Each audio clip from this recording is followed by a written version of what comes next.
Aujourd'hui, tous les restaurateurs, de fait, s'adaptent et font de la livraison ou du click and collect. Et on s'est dit, tiens, pour la guerre des restos, ça ferait un sacré challenge.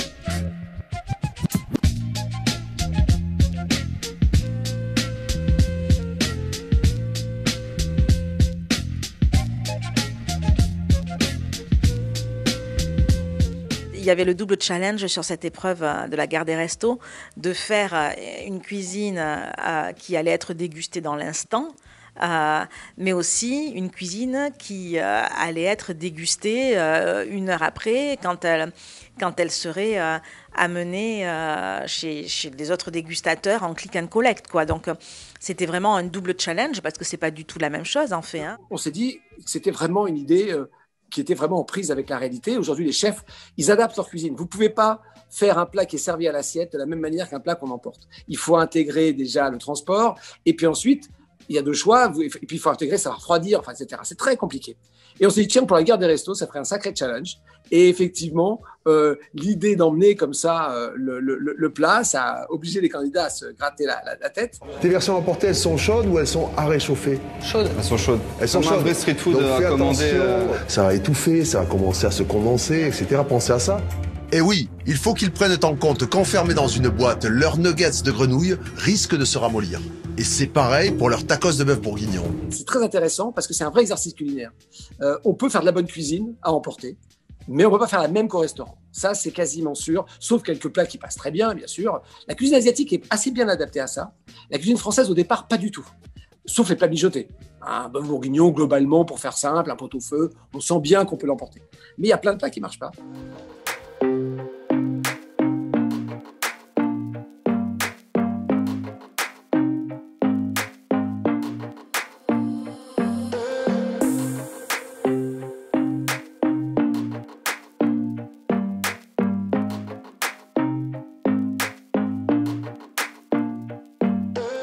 Moi, j'ai commencé à la fin du premier confinement.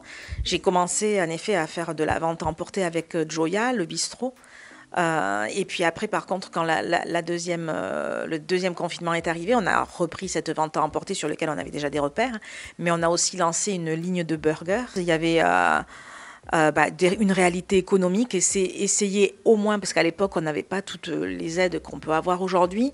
Donc, c'était vraiment essayer de au moins faire rentrer de l'argent pour payer les frais fixes, quoi, hein. C'était vraiment ça. Et je sentais aussi que mes équipes avaient besoin, envie de travailler.